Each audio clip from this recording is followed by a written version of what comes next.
আউযুবিল্লাহি মিনাশ শাইতানির রাজিম। বিসমিল্লাহির রহমানির রহিম। সুপ্রিয় শিক্ষার্থী, আজকে রসায়ন এর সপ্তম অধ্যায় এর কিছু গুরুত্বপূর্ণ বিষয় নিয়ে আলোচনা করব। এখানে রয়েছে সপ্তম অধ্যায়ের সবচেয়ে গুরুত্বপূর্ণ কিছু বিক্রিয়া, তার মধ্যে আমরা যদি আলোচনা করি সেটা হচ্ছে সংযোজন বিক্রিয়া। সংযোজন বিক্রিয়া বলতে আমরা কি বুঝি? যে বিক্রিয়ায় সাধারণত দুই বা ততোধিক মৌল বা যৌগ যুক্ত হয়ে একটিমাত্র যৌগ গঠন করে তাকে সংযোজন বিক্রিয়া বলে। যেমন সোডিয়ামের সাথে যদি আমরা ক্লোরিন বিক্রিয়া করি তাহলে হয় সোডিয়াম ক্লোরাইড। হ্যাঁ, বুঝতে পারছো নাফিস? সোডিয়ামের সাথে যখন আমরা ক্লোরিন বিক্রিয়া করি তখন হয় সোডিয়াম ক্লোরাইড। যেমন সোডিয়াম হচ্ছে একটি মৌল, ক্লোরিন একটি মৌল যুক্ত হয়ে কি করছে, একটা সোডিয়াম ক্লোরাইড একটা যৌগ গঠন করছে। এখন সোডিয়াম হচ্ছে একটা মৌলিক পদার্থ, ক্লোরিনও একটা মৌলিক পদার্থ। এক্ষেত্রে সোডিয়াম ক্লোরাইড একটা যৌগ গঠন করছে, এটাকে আমরা সংশ্লেষণ বিক্রিয়াও বলতে পারবো। এটাকে কি বিক্রিয়া বলতে পারবো? সংশ্লেষণ বিক্রিয়াও বলতে সংশ্লেষণ বিক্রিয়া বলতে পারবো। কেননা সংশ্লেষণ বিক্রিয়া বলতে আমরা এটাই বুঝবো যে শুধুমাত্র মৌলিক পদার্থের বিক্রিয়া করবো। যেমন ক্যালসিয়াম এবং অক্সিজেন, এটাকে আমরা সংশ্লেষণ বিক্রিয়া বলতে পারবো। হ্যাঁ, আবার অনেক সময় যদি আমরা এখানে যদি আরেকটা বিক্রিয়া নেই, যেমন NH3 অ্যামোনিয়া, এর সাথে যদি আমরা হাইড্রোক্লোরিক অ্যাসিড বিক্রিয়া করি সেক্ষেত্রে উৎপন্ন হবে অ্যামোনিয়াম ক্লোরাইড। তাহলে অ্যামোনিয়া গ্যাস একটা হচ্ছে কি, অ্যামোনিয়া গ্যাস হচ্ছে একটা যৌগিক পদার্থ, আবার হাইড্রোক্লোরিক অ্যাসিডও একটা যৌগিক পদার্থ, দুটো মিলে একটা যৌগ গঠন করছে, সেটা হচ্ছে অ্যামোনিয়াম ক্লোরাইড। এখন আসে হচ্ছে এটা যদি আমরা নাম্বার 1 দেই, এটা যদি নাম্বার 2 দেই, এখন আসে হচ্ছে বিয়োজন বিক্রিয়া। তাহলে বিয়োজন বিক্রিয়াটা হচ্ছে এটাই যে বিক্রিয়ায় একটি মাত্র যৌগ হতে একাধিক মৌল বা যৌগ উৎপন্ন হয়। যেমন এখানে যে বিক্রিয়ায় এখানে দেখো ক্যালসিয়াম কার্বনেট একটা যৌগ, ক্যালসিয়াম কার্বনেট কি একটা যৌগ। এই ক্যালসিয়াম কার্বনেটকে যদি তুমি উত্তপ্ত করো তাহলে দেখো ক্যালসিয়াম কার্বনেট একটা যৌগ, একটা থেকে তুমি দুইটা যৌগ পাচ্ছ, একটা হচ্ছে ক্যালসিয়াম অক্সাইড আর একটা হচ্ছে কি কার্বন ডাইঅক্সাইড। ক্যালসিয়াম অক্সাইড আর হচ্ছে কি কার্বন ডাইঅক্সাইড। হ্যাঁ, বুঝতে পারছো না? আচ্ছা, এখন আসি আমরা হচ্ছে আরেকটা বিক্রিয়া করব। এখন করব হচ্ছে প্রতিস্থাপন বিক্রিয়া। প্রতিস্থাপন বিক্রিয়া ক্যামেরাটা ঠিক আছে কিনা একটু দেখো। প্রতিস্থাপন ঠিক আছে। প্রতিস্থাপন বিক্রিয়া। তো প্রতিস্থাপন বিক্রিয়াটা হচ্ছে কি? প্রতিস্থাপন মানে একজন ব্যক্তি অন্য একজন ব্যক্তিকে সরাই দেওয়া, যদি কোনো জায়গা দখল করে, সেটা হচ্ছে মূলত প্রতিস্থাপন বিক্রিয়া। রসায়নের ভাষায় যদি আমরা বলি প্রতিস্থাপন বিক্রিয়াটা আসলে কি? প্রতিস্থাপন বিক্রিয়াটা হচ্ছে এটাই, যখন অধিক সক্রিয় মৌল কোনো কম সক্রিয় মৌলকে সরিয়ে দিয়ে নিজে ওই স্থান দখল করে। যখন অধিক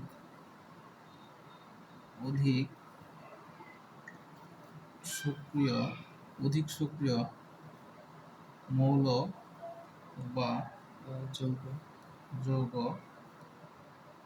কম সক্রিয় মৌল বা মৌলকে সরিয়ে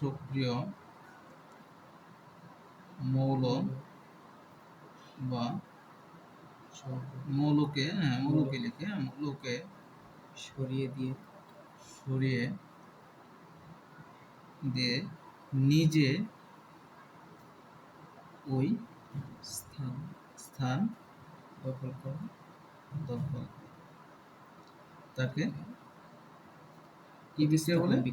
প্রতিস্থাপন বিক্রিয়া। তাকে প্রতিস্থাপন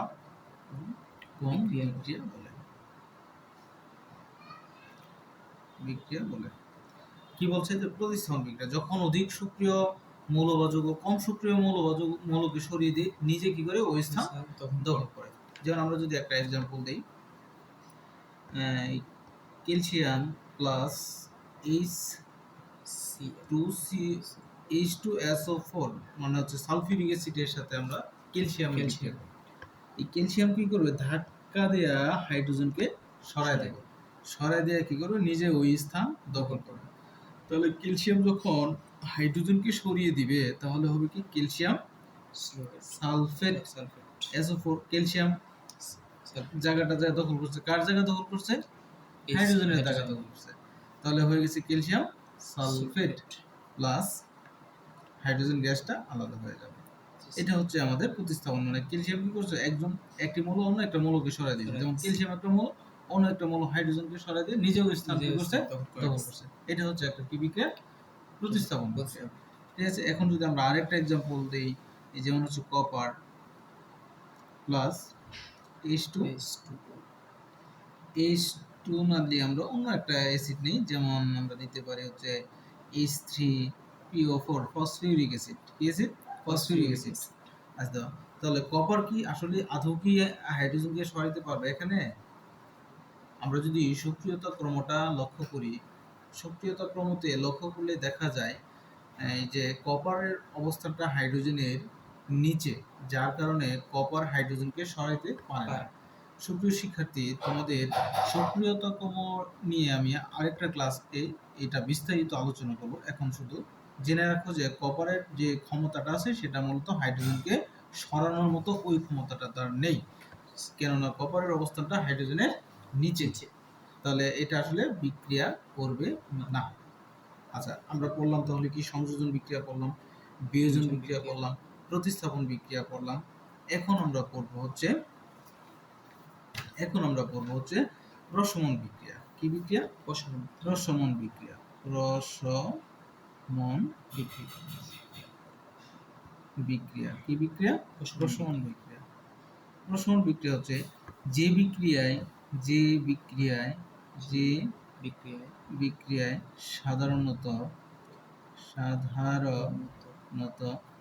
অ্যাসিড ও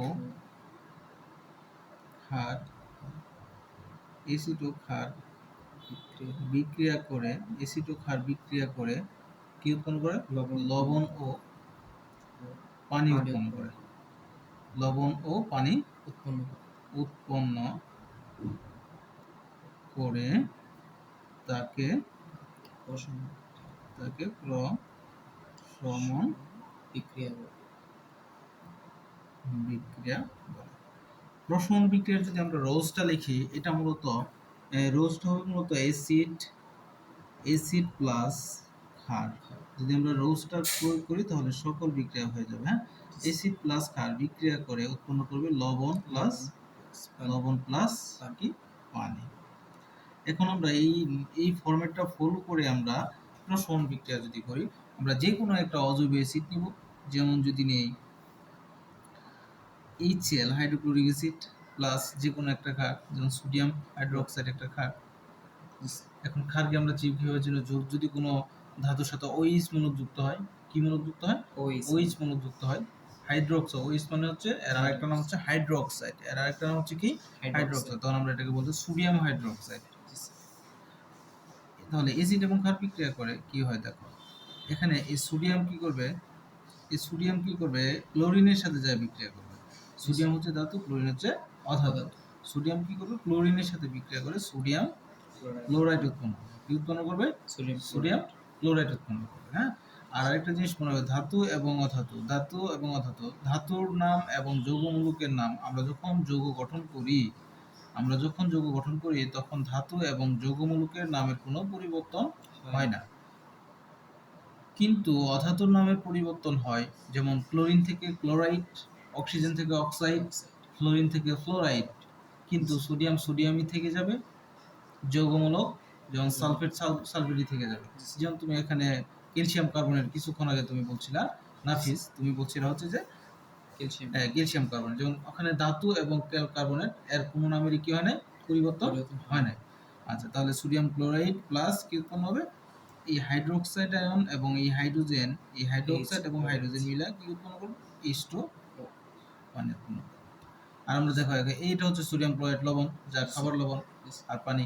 এখন তোমাদের আরেকটা বিক্রিয়া আমি তোমাদের জন্য রেখে দিব, এটা আমাকে কমেন্ট বক্সে তোমরা জানাবে, যেমন H2SO4, এটা আমরা সবাই চিনি, রাজ অম্ল মানে হচ্ছে সালফিউরিক অ্যাসিড। এর সাথে তুমি ম্যাগনেসিয়াম হাইড্রোক্সাইড, ম্যাগনেসিয়াম হচ্ছে যোজনীয় 2, তার মানে আমাদের এখানে অবশ্যই 2 দিতে হবে। আর হাইড্রোক্সাইড ক্ষারীয়মূলক, যোজনীয় হচ্ছে 1 লেখার আমাদের প্রয়োজন নেই।